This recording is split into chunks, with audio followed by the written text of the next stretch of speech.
Las 5 conferencias de Freud. Primero vamos a explicar el concepto en su totalidad y luego vamos a abordar conferencia por conferencia de forma detallada.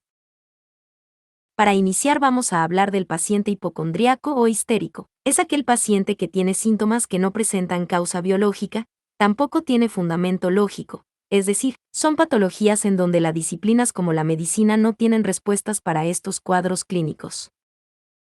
Un claro ejemplo sería en la conferencia 01. Ana o no podía expresarse o comprender su lengua materna. Ana o tiene una parálisis en el brazo. Cuando la ciencia médica afirma que sí existe una parálisis al nivel del brazo, debería haberse afectado otras zonas proximales y distales al brazo. Entonces vamos a decir que el paciente histérico va a presentar uno o más síntomas los cuales no tienen causa biológica. Freud va a mencionar que el origen de estos síntomas es un trauma psicológico. Él define al trauma psicológico como una pulsión que no pudieron satisfacer, que fue denegada por las exigencias éticas o estéticas del individuo. Un claro ejemplo de esto es cuando Ana o conferencia 01 le ofrecen un vaso de agua y ella responde tirando el vaso hacia el piso, para luego no recordar por qué lo hizo. En realidad, esta incapacidad de tomar agua, con acciones que ella no recuerda, es por un trauma psicológico, el cual en este caso fue cuando Ana observó que el perro de la dama de compañía, dama que no le agradaba, estaba bebiendo desde su vaso, en su habitación. Todo esto generó una pulsión, un impulso de querer expresar sus emociones de desagrado por la situación, pero para evitar ser grosera simplemente ignoró la situación, de manera que no expresó su enojo. Toda esta emoción quedó atascada y esta misma se manifestó en la imposibilidad de beber el agua, es decir, en un síntoma. Entonces primeramente vamos a tener la pulsión, la cual al no poder satisfacerse se convierte en un trauma psicológico. Por consiguiente, se utiliza una fuerza de represión el cual lleva a este trauma psicológico al olvido en el inconsciente. Luego se aplica otra fuerza llamada resistencia para volver poco accesible este trauma psicológico, obligando al paciente a tener que realizar un gran esfuerzo para poder acceder a ellos. Este trauma psicológico en el paciente histérico o hipocondríaco se genera la formación sustitutiva, donde este trauma se encuentra en el inconsciente, pero se desfigura de tal manera que ahora se presenta no solo en el inconsciente, sino que también va a llegar al cuerpo en forma de síntoma.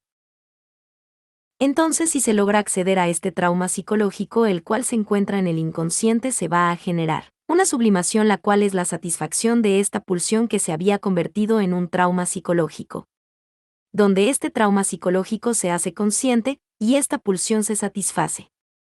De esta manera el síntoma en el paciente histérico desaparece. Pueden existir varios síntomas asociados a un mismo trauma psicológico. Para llegar a estos conceptos, Freud utilizó dos métodos para poder lograr acceder al inconsciente del paciente, donde se reprimía y se aplicaban fuerzas de resistencia a esta pulsión insatisfecha, donde Freud terminaba generando una sublimación satisfaciendo estas pulsiones, finalizando de manera temporal o definitiva estos traumas psicológicos que se representaban en el cuerpo como síntomas. Estos dos métodos son el método catárquico, el método coercitivo. El método catárquico fue utilizado por Breuer en conjunto con Freud. Este método se basaba en generar una catarsis en el paciente. La catarsis era la liberación emocional, es decir, la satisfacción de estas pulsiones encerradas en el inconsciente. Esta catarsis se generaba accediendo a estos traumas psicológicos ocultos en el inconsciente mediante la hipnosis, donde el paciente generaba una sublimación de este deseo o pulsión reprimida. Este método fue utilizado por Breuer y Freud con Ana O. Después Freud siguió utilizando este método con sus propios pacientes, pero llegó a la siguiente conclusión. No todos los pacientes se pueden hipnotizar. Tampoco sé muy bien hipnotizar. Esta aliviación de los síntomas no siempre era permanente, porque la persona no recordaba la hipnosis, de manera que podían volver a aparecer los síntomas. Pueden existir diferentes síntomas asociados a un mismo trauma psicológico, por lo que estas fallas llevó a Freud a buscar otro método. El método coercitivo o depresión en la frente. Consistía en indagar en el paciente y cuando llegaba a un punto donde el paciente pensaba no saber más, Freud les aseguraba que lo sabían y cuando apoyara su mano en la frente va a hablar del primer recuerdo que tenga en la mente, llamando este primer recuerdo como ocurrencias. Más tarde desiste de este método utilizándolo sin hacer presión en la frente, llegando a la conclusión de, los recuerdos no están perdidos, pero hay que hacer mucho esfuerzo y trabajo para llegar a ellos. En la conferencia 03, Freud afirma que este método no es perfecto, ya que no funciona para todos los síntomas. Muchas veces estas ocurrencias del paciente son arbitrarias, es decir, a veces coincide con los síntomas y otras muchas veces no coincide. Sin mencionar que este método tiene sus dificultades en pulsiones que tienen fuerzas de resistencia mucho mayores, en comparación a otros síntomas, es decir, el paciente muchas veces afirmaba que no recordaba más y sin importar lo que haga Freud no podía recordar. Es por eso que Freud empezó a utilizar otros dos métodos para poder acceder al inconsciente que los explica en la Conferencia 03. Conferencia 03. El método coercitivo o de presión en la frente no sirve. Freud va a mencionar que este método fue útil en las primeras prácticas, pero a medida que empezó a utilizarlo con más pacientes empezó a notar sus fallas. Por un lado, él afirma que existen traumas psicológicos que están mucho más arraigados en el inconsciente y que son mucho más difíciles de acceder a ellos, por lo que no siempre se puede acceder a los mismos. Por otro lado, este método es arbitrario.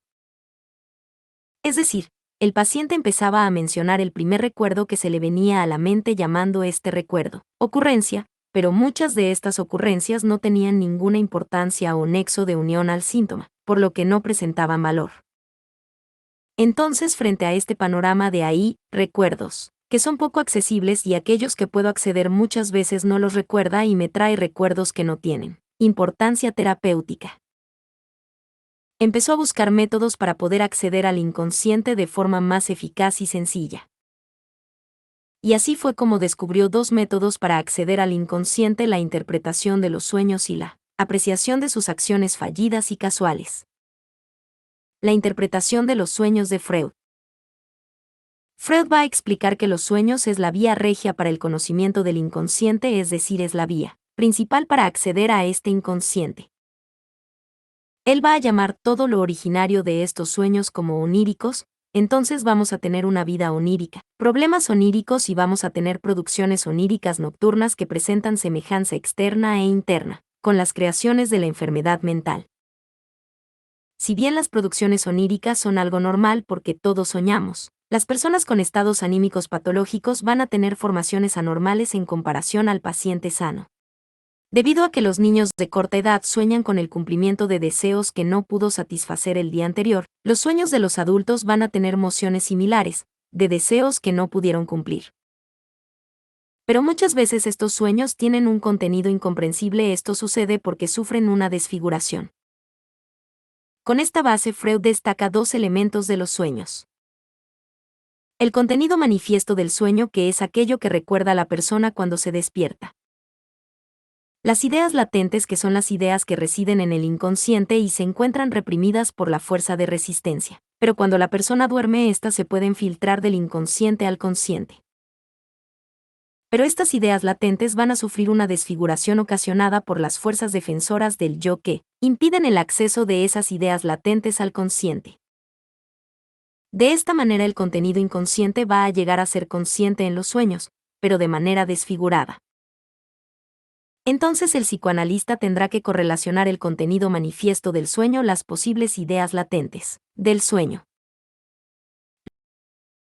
El desplazamiento, las diferentes ideas latentes se expresan libremente al consciente. Condensación, donde las diferentes ideas latentes se unen entre sí, formando un contenido incomprensible fuera de toda lógica. El otro método que desarrollo para acceder al inconsciente son la apreciación de sus acciones fallidas y casuales.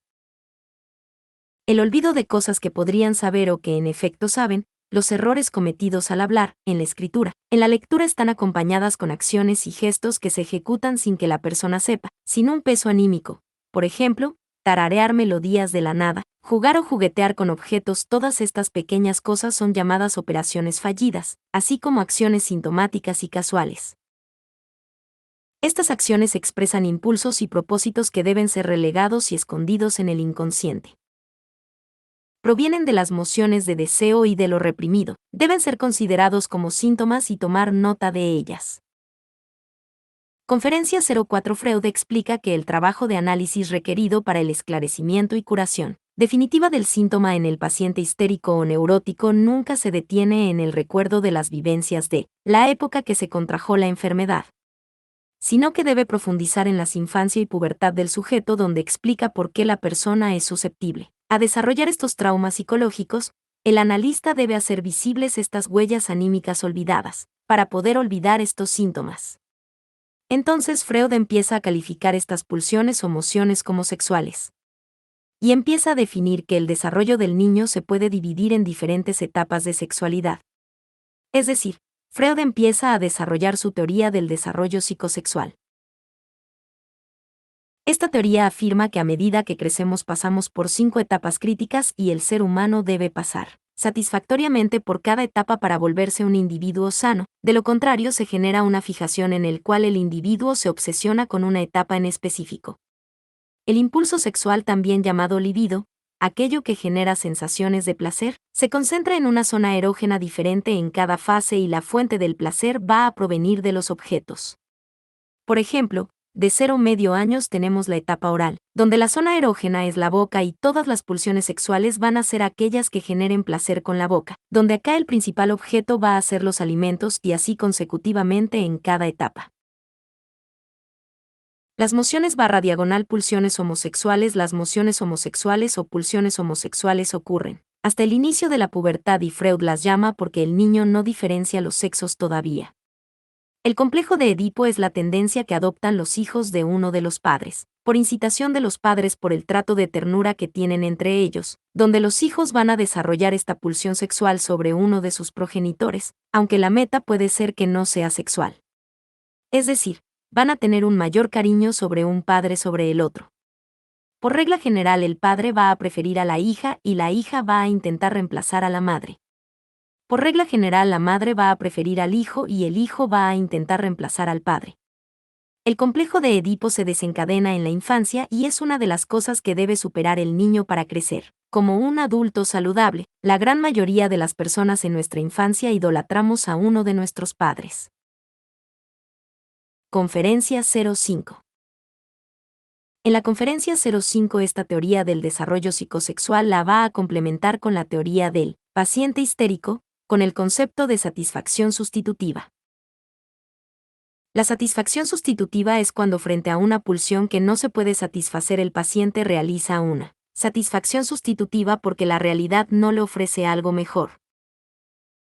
Esta satisfacción sustitutiva genera la regresión, es decir, el individuo retrocede formalmente y temporalmente a una etapa de desarrollo psicosexual diferente, en donde busca una pulsión de una etapa anterior que satisfaga lo denegado. Entonces decimos que, frente a una pulsión, esta no se va a poder satisfacer, va a ser denegada por principios éticos o morales. Se encuentra obstaculizada su satisfacción y esto va a llevar a que las fuerzas de represión envíen esta pulsión al inconsciente para quedar olvidado. Esta pulsión olvidada en el inconsciente se encuentra reprimida por las fuerzas de resistencia que evitan que se haga consciente el devenir. Mientras que al mismo tiempo se aplica una satisfacción sustitutiva a esta pulsión, en donde se busca la satisfacción de lo denegado, en donde el paciente hace una regresión de sus etapas psicosexuales. Un claro ejemplo de la satisfacción sustitutiva sería una persona que frente a un trauma psicológico realiza una regresión a la etapa psicosexual oral, donde busca satisfacción por la vía oral. En este caso, la persona se obsesiona con la comida, de manera que empieza a generar un desorden alimenticio. Entonces nos encontramos con un individuo que para satisfacer esta pulsión denegada la persona busca la satisfacción por la vía oral mediante la comida. Entonces en esta situación la heladera para esa persona quizás tenga un valor mucho más elevado que el valor que le otorga cada persona normalmente. Entonces para concluir decimos que frente a las carencias de la realidad la persona crea fantasías en la cual intenta satisfacer mediante satisfacciones sustitutivas estas mociones reprimidas. De manera que ahora la persona tiene la posibilidad de trasponer estas mociones reprimidas para evitar la formación de síntomas a esta capacidad, a este talento, de evitar la formación de síntomas las llama creaciones artísticas porque cada persona va a ser creativo para crear su propia fantasía que difiere de la realidad.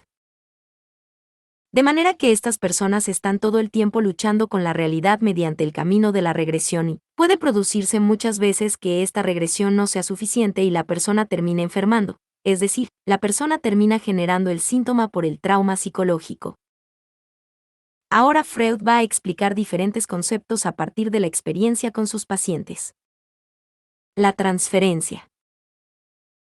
Durante las sesiones puede ocurrir la transferencia donde el paciente proyecta en el analista contenidos de su inconsciente y revive vínculos afectivos del pasado. De este modo la paciente verá cómo su relación con el psicoanalista tendrá reminiscencias de relaciones ya vividas, por muy ilógico que parezca. Podrá enamorarse y desenamorarse del analista, sentir aversión por él, odiarlo, como se odió a una figura importante en el pasado. Y esta transferencia forma parte de la terapia ya que se crea un vínculo emocional en donde el terapeuta podrá guiar al paciente en los conflictos psicológicos y de bloqueos basados en traumas hacia la sublimación. Estas transferencias generalmente son de figuras paternas y maternales. Esta transferencia es un fenómeno generalizado que no solo ocurre en la relación médico/paciente o analista/paciente, sino que se realiza también en la vida cotidiana. Esta transferencia puede ser positiva o negativa. La positiva es cuando se genera afectos proyectados hacia el médico o analista son amistosos o relacionados con el amor.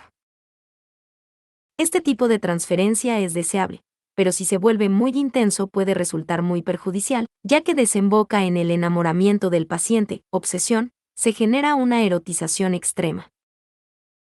La negativa es cuando está basada en sentimientos de odio, aversión hacia el médico o psicoanalista. Si se da con mucha intensidad puede arruinar las sesiones. La contratransferencia, que es la proyección del médico/analista hacia el paciente. El médico o analista proyecta sentimientos e ideas de él mismo sobre los pacientes, a partir de experiencias pasadas, de manera inconsciente.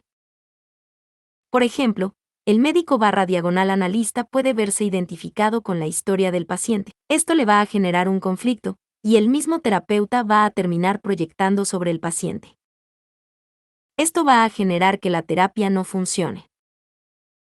Exigencias culturales establecidas por la realidad producen que la persona no pueda satisfacer estas pulsiones, y terminen reprimidas. De esta manera se genera un extrañamiento de la realidad por parte de la persona, en donde decide crear su propia fantasía para satisfacer estos deseos denegados.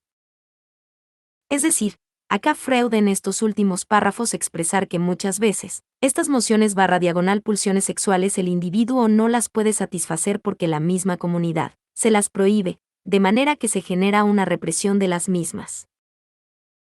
Este tema en particular va a ser desarrollado con mayor profundidad en el libro El malestar en la cultura, de Sigmund Freud. Ahora vamos a explicar de forma muy detallada el caso de Ana o descrito en la conferencia 01 y 02 porque muchas veces piden citar partes particulares de este mismo caso. Conferencia 1-2, Ana o mujer de 21 años, una persona muy inteligente por un test de IQ, presentaba perturbaciones corporales y anímicas, sufrió parálisis con rigidez de las dos extremidades del lado derecho, dificultades para sostener la cabeza, disminución de la capacidad de hablar hasta el punto que no podía expresarse o comprender su lengua materna, estados de ausencia, confusión, delirios y alteración de personalidad total.